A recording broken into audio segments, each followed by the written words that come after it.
Hello everyone, चलिए आज देखते हैं केमिस्ट्री 11 का नेक्स्ट टॉपिक, दीर्घ आवर्त तालिका के संरचनात्मक तथ्य।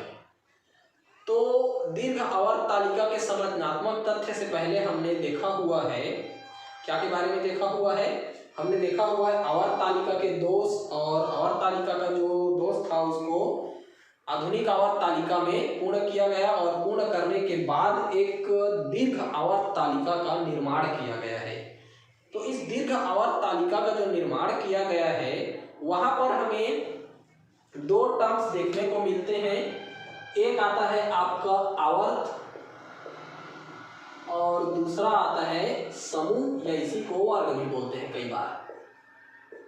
आवर्त की संख्या है 7 और समूह की संख्या है 18। तो इस प्रकार से आवर्त सारणी में आप जब पलट करके देखेंगे तो पता चलेगा कि वहां पर 7 आवर्त और 18 वर्ग है। तो हम यहाँ पर फिलहाल इन दोनों के बारे में अध्ययन करेंगे, आवर्त और समूह के बारे में। तो सबसे पहले अध्ययन करते हैं आवर्त के बारे में, 7 आवर्त के बारे में। अब जो 7 आवर्त है, तो 7 आवर्त का निर्माण कैसे हुआ है? अच्छा, एक चीज और समझ लीजिए, आवर्त में, आवर्त सारणी में जो क्षैतिज पंक्ति है,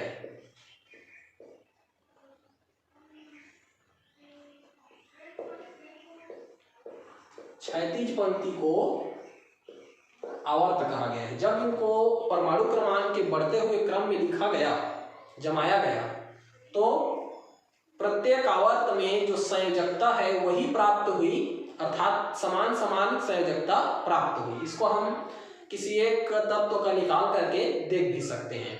जैसे देखिए, यहाँ पर समझते हैं, प्रथम आवर्त में जो तत्व है हाइड्रोजन और हीलियम। तो प्रथम आवर्त में हाइड्रोजन, हीलियम, इसका परमाणु क्रमांक 1, इसका 2।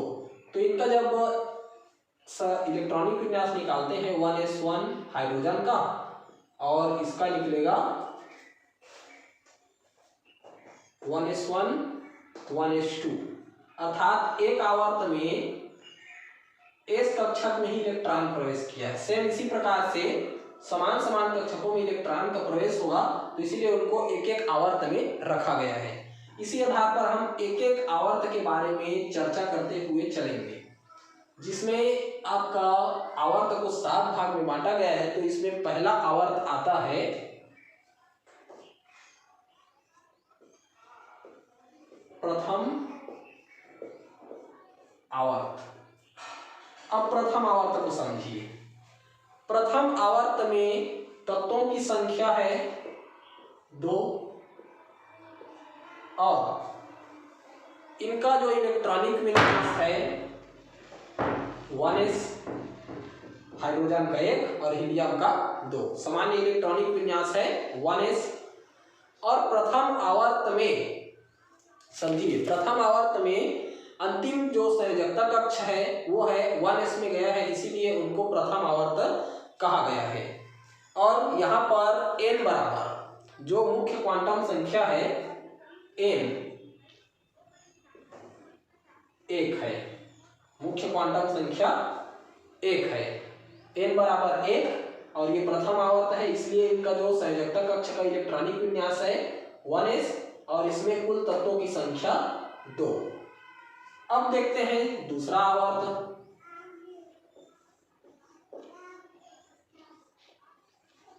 द्वितीय आवर्त। तो द्वितीय आवर्त में कुल 8 तत्वों को स्थान मिला है। द्वितीय आवर्त में कुल 8 तत्वों को स्थान मिला है।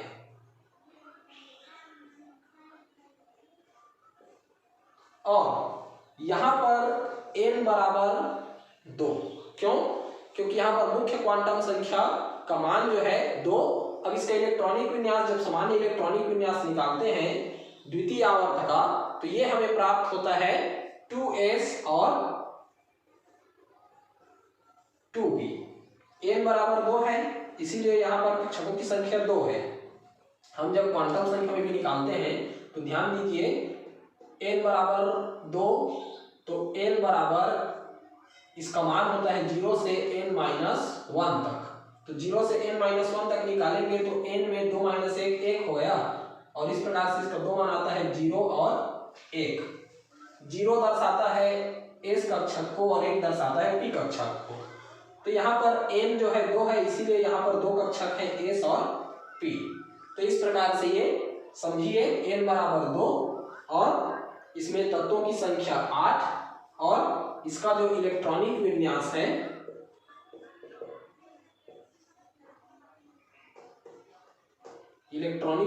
है 2s और 2p। अब ये हो गया आपका द्वितीय आवर्त।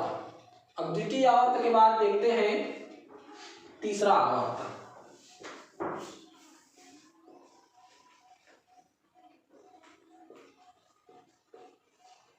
तृतीय आवर्त। तृतीय आवर्त में भी तत्वों का संख्या है 8। यहां n बराबर है 3। अब n बराबर 3 है तो यहां पर कक्षक की संख्या भी कितनी हो जाएगी? 3। कितनी हो जाएगी? 3। तो यहां पर इसका इलेक्ट्रॉनिक विन्यास क्या होगा? इसका भी कक्षक का संख्या है 2 ही है यहाँ पर, तो इसका इलेक्ट्रॉनिक विन्यास है। इनका जो सामान्य इलेक्ट्रॉनिक विन्यास है 3s और 3p, क्योंकि यहाँ पर n बराबर है मुख्य क्वांटम संख्या बराबर है 3, तो इसीलिए यहाँ पर ये 3 आए हैं। तो इनका सामान्य इलेक्ट्रॉनिक विन्यास है ये 3s और 3p। तो तृतीय आवर्त में कुल कितने तत्व हैं? 8 और इसका n बराबर मान कितना है?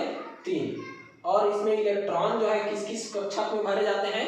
तो 3s और 3p कक्षक में भरे जाते हैं। इनका एक चीज और ध्यान दीजिए, प्रथम आवर्त को कहा जाता है लघुत्तम आवर्त।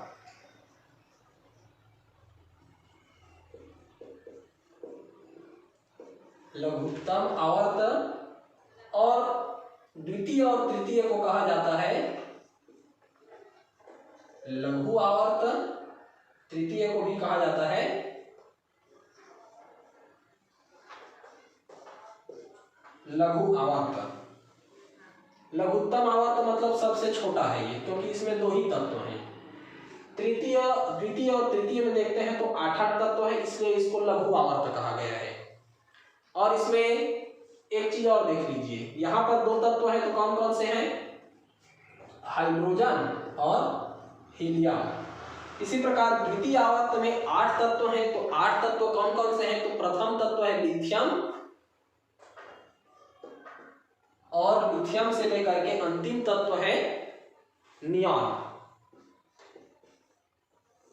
ये पाया जाता है द्वितीय आवर्त में। इसी प्रकार तृतीय आवर्त का जब देखते हैं तो तृतीय आवर्त में कौन कौन से तत्व पाए जाते हैं? सोडियम से आर्गन। इसमें पाए जाते हैं तत्व सोडियम से आर्गन। इस प्रकार से ये प्रत्येक तत्व का सामान्य जानकारी। अब नेक्स्ट जो आवर्त है वो देखते हैं हमारा। हमें तृतीय आवर्त तक देख लिया, 8 तत्व, n बराबर 3 है, इनका इलेक्ट्रॉनिक विन्यास है 3s और 3p।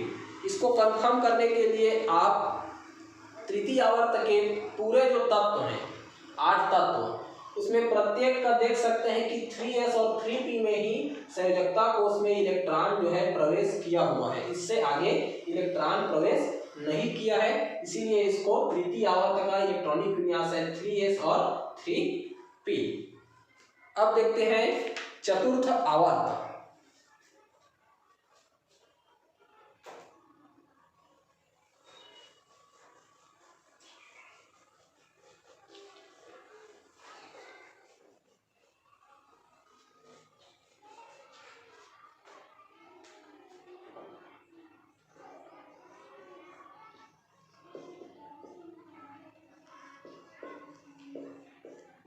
चतुर्थ आवर्त, अब यहां से इसमें परिवर्तन होगा। तो चतुर्थ आवर्त को क्या बोला जाता है? दीर्घ आवर्त। अब दीर्घ आवर्त बोल रहे हैं तो इसका कुछ रीजन है। दीर्घ आवर्त है मतलब इसमें तत्वों की संख्या जो है सामान्य पहले से ज्यादा होगी। तो पहले से ज्यादा होगी तो दीर्घ आवर्त में तत्वों की संख्या होती है चतुर्थ आवर्त में 18। तत्वों का संख्या है 18 तत्व। इसमें चतुर्थ आवर्त में समझिए तत्वों का संख्या है वो है 18 और यहाँ पर n बराबर यानी कि मुख्य क्वांटम संख्या होता है 4 और इनका इलेक्ट्रॉनिक विन्यास जब निकालते हैं तो इनका जो इलेक्ट्रॉनिक विन्यास हमें प्राप्त होता है 4s 3d 4p 4s 3d 4p। अब यहाँ पर एक चीज कंफ्यूज कर रहा है कि n बराबर 4 है तो यहाँ तो ठीक है 4 है, यहाँ भी 4 है तो यहाँ भी 4 होना चाहिए। तो डी कक्षा का जब हम वहां पर ब्लॉक वाइज अध्ययन करेंगे एस पी डी एफ तो वहां पर हमें पता चलता है कि ये जो है n-1d करके इसका विन्यास आता है। इसी कारण ये 4s न होकर के 3d हुआ है। अर्थात इलेक्ट्रॉन जब क्रमशः प्रवेश कराते जाते हैं तो वो 4d में ना प्रवेश करके 3d में पहले प्रवेश करता है और d में जहां प्रवेश किया उसको d ब्लॉक का एलिमेंट मानते हैं। तो इसीलिए चतुर्थ आवर्त में इलेक्ट्रॉनिक विन्यास जो है 4s 3d और 4p इस रूप में प्राप्त होता है। अब चतुर्थ आवर्त का देख लीजिए, इसमें क्या क्या है, इसको बोला जाता है दीर्घ आवर्त। तत्वों की संख्या है 18 और इसमें मुख्य क्वांटम संख्या n बराबर है 4 और इलेक्ट्रॉनिक विन्यास इसका सामान्य जब लिखते हैं तो ये आता है 4s 3d और 4p। अब देखते हैं चतुर्थ के बाद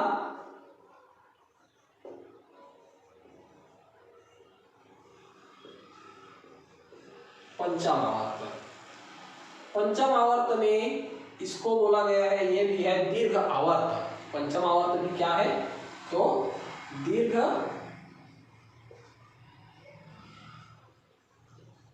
आवर्त। तत्वों की संख्या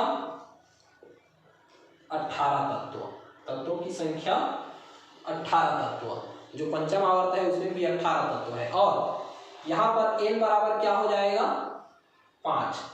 तो इनका इलेक्ट्रॉनिक विन्यास निकालेंगे, सामान्य इलेक्ट्रॉनिक विन्यास, तो ये हमें प्राप्त होता है पंचम आवर्त का 5s 4d 5p।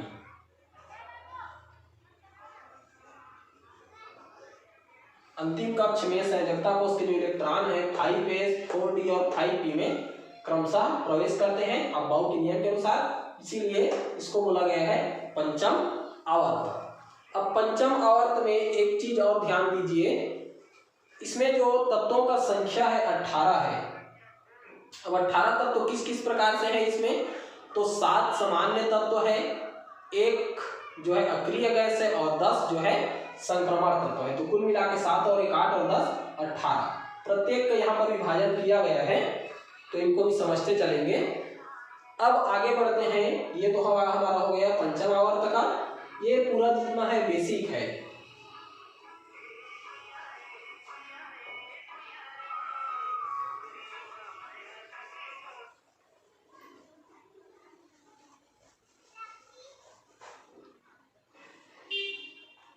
षष्ठम आवर्त।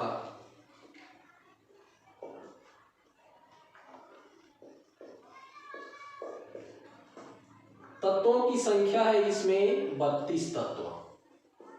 षष्ठम आवर्त में है 32 तत्व और यहाँ पर n बराबर होता है 6 मुख्य क्वांटम संख्या। तो इनका इलेक्ट्रॉनिक विन्यास क्या होगा, इलेक्ट्रॉनिक विन्यास, तो सामान्य इलेक्ट्रॉनिक विन्यास षष्ठम आवर्त का है, यह है 6s 4f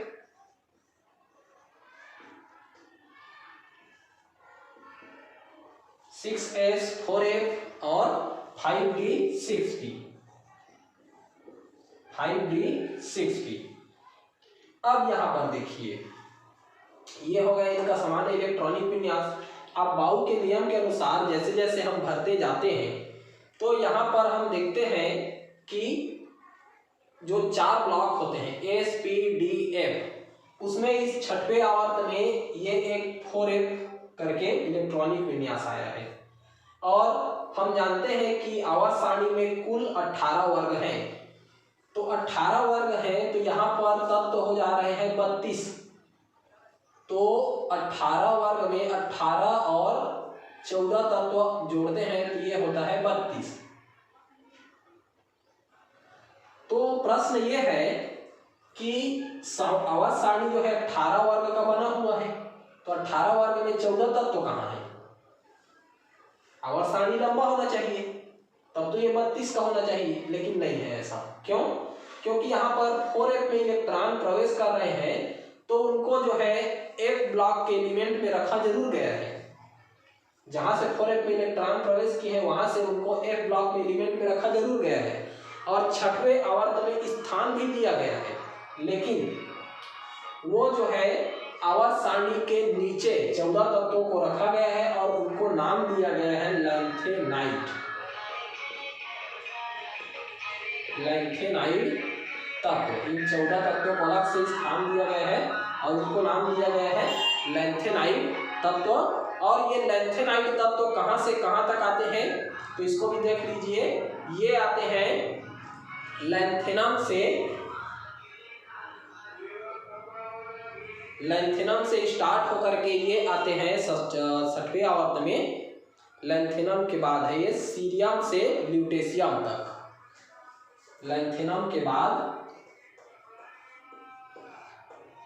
सीरियम से ल्यूटेशियम तक ये कुल 14 तत्वों को नीचे स्थान दिया गया है और इनको बोला गया है लैंथेनाइड तत्व। क्यों? क्योंकि जब आवर्त इलेक्ट्रॉनिक विन्यास के अनुसार जब इलेक्ट्रॉन का भरना होता है तो 6s के बाद यहाँ पर 4f में इलेक्ट्रॉन प्रवेश करना प्रारंभ हो जाते हैं और इसलिए उनको 4f में अलग से स्थान दिया गया है। तो ये हो गया 6ठम आवर्त। इसमें कुछ और जानकारी है, ये भी समझ लीजिए 6ठम आवर्त का। तो यहाँ पर देखिए 6ठम आवर्त में जो है एक अलग ग्रुप बना है जिसको बोला गया है लैंथेनाइड। अब हम चलते हैं 7म आवर्त।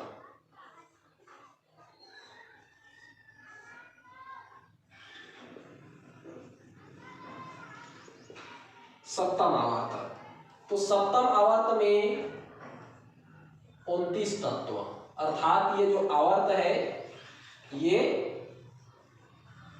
अपूर्ण है। फिर n बराबर यहाँ क्या होगा 7म आवर्त में तो 7। और इनका इलेक्ट्रॉनिक विन्यास अगर देखते हैं तो इनका जो इलेक्ट्रॉनिक विन्यास हमें प्राप्त होता है वो होता है 7s 5p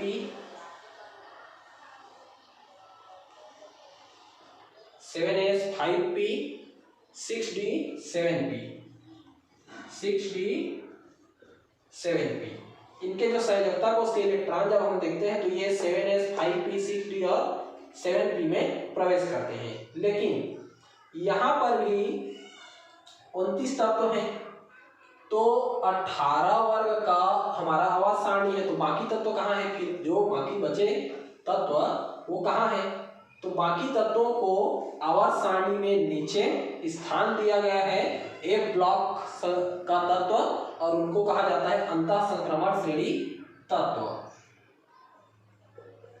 अंतः संक्रमण श्रेणी करके इसको नाम दिया गया है। और ये जो है लैंथेनाइड और यहाँ पर जो नाम है ये है एक्टिनाइड।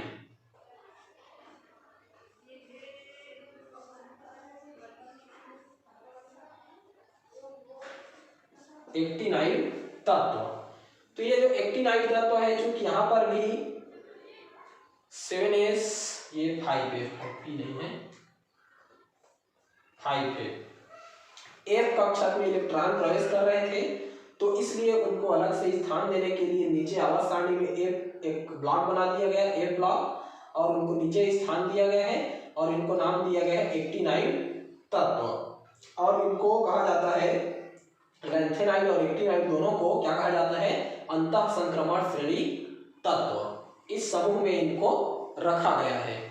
तो इस प्रकार से ये जो 7वां आवर्त है हमारा अपूर्ण है, क्योंकि ये जो है 32 नहीं बल्कि 29 तत्व ही ज्ञात है यहाँ पर। तो इस प्रकार से कुल मिलाकर के 118 हमारे तत्व हो जाते हैं। और ये प्रत्येक आवर्त है।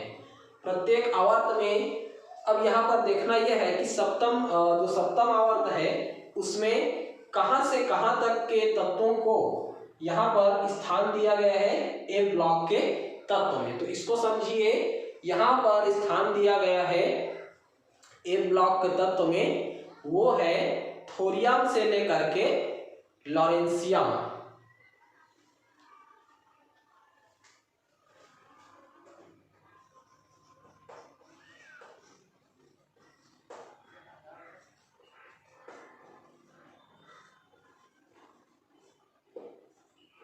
थोरियम से लेकर के लॉरेंशियम तक के तत्वों को इसमें स्थान दिया गया है। तो ये हो गए हमारे कुल 7 आवर्त। अब 7 आवर्त में ध्यान दीजिए, ये 7वां आवर्त में जो 90 परमाणु क्रमांक है थोरियम के पहले वाला जो प्रोएक्टिनियम है,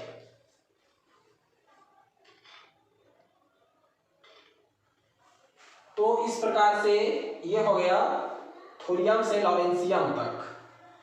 अब यहाँ पर देख लेते हैं आवर्त सारणी में जब हम पलट करके देखते हैं तो हमें वहां पर आवर्त सारणी में स्पष्ट रूप से थोरियम से लेकर के ये लॉरेंशियम तक के तत्व जो है ए ब्लॉक तत्व में नीचे दिखाई देते हैं।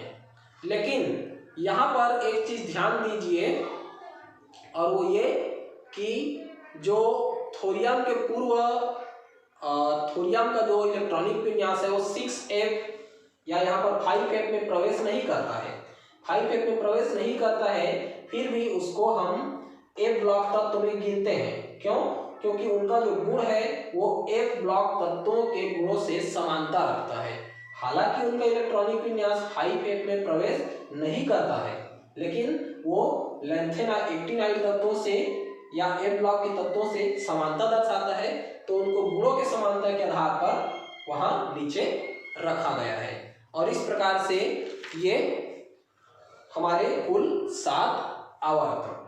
अब समझिए, तो 7 आवर्त में कुल कितने तत्व हैं और कुल इनका सामान्य इलेक्ट्रॉनिक विन्यास प्रत्येक आवर्त का। तो इससे पहले आपको एक मैजिक नंबर बताया गया था, तो मैजिक नंबर को याद कीजिए। 7 आवर्त है हमारी, तो 7 आवर्त है 2, 8, 8, 18, 18, 32। गिन कर देखिए, 1, 2, 3, 4, 5, 6, ये 6 आवर्त हो गए और एक अपूर्ण आवर्त है 29। तो इस प्रकार से ये 7 आवर्त में तत्वों का क्रम 2, 8, 8, 18, 18, 32, 29 ये हो गया। अब आवर्त का तो ठीक है, समूह या वर्ग के बारे में देखते हैं। तो समूह या वर्ग के बारे में जब देखते हैं तो हमारे जो वर्ग हैं या समूह हैं उनकी संख्या है 18 समूह। 18 जो समूह है वो जो है क्रमशः इस प्रकार से आवर्त सारणी में जब देखते हैं तो 18 समूह हमें दिखाई देते हैं। और प्रत्येक समूह में जो तत्व हैं वो समान गुणों को दर्शाते हैं, इसीलिए उनको उस समूह में रखा गया है। तो इस प्रकार से आवर्त सारणी में कुल 7 आवर्त और 18 समूह का निर्माण किया गया है। लैंथेनाइड और एक्टिनाइड को आवर्त सारणी से नीचे स्थान दिया गया है ताकि आवर्त सारणी का स्वरूप ना बिगड़े, क्योंकि अगर लैंथेनाइड और एक्टिनाइड को आवर्त सारणी में स्थान दे दिया जाता तो आवर्त सारणी का स्वरूप जो है पूरी तरह से बिगड़ जाता। तो ये इस प्रकार से दीर्घ आवर्त तालिका के कुछ संरचनात्मक तथ्य। इससे संबंधित जितना भी बताया गया है आज का, इससे संबंधित अगर कोई भी परेशानी होती है तो आप हमें कमेंट या टेलीग्राम के माध्यम से बता सकते हैं। और इसको जितना भी बताया गया है इन सब को प्रैक्टिस कीजिए। कैसे प्रैक्टिस करना है? तो आप आवर्त सारणी को सामने रखिए, वहां पर मिलान कीजिए कि जो प्रत्येक आवर्त में तत्वों का संख्या बताया गया है उनका जो इलेक्ट्रॉनिक विन्यास है क्या वो सही पाया गया है या नहीं पाया गया है। क्या 4f और 5f में जो इलेक्ट्रॉन प्रवेश करते हैं जिनको लैंथेनाइट और एक्टिनाइट कहा गया है, क्या वो नीचे रखे गए हैं या नहीं रखे गए हैं? क्या 18 वर्ग हमें आवर्त सारणी में मिलते हैं? इन सब का आप देखिए, देखने के बाद आप हमें कंफर्म करने के लिए हमारे टेलीग्राम ग्रुप में या कमेंट के द्वारा हमें बता सकते हैं कि जो आज बताया गया है वो सही पाया गया है। इससे बाद नेक्स्ट टॉपिक के लिए मिलेंगे कल। आज के लिए इतना ही। Thank you.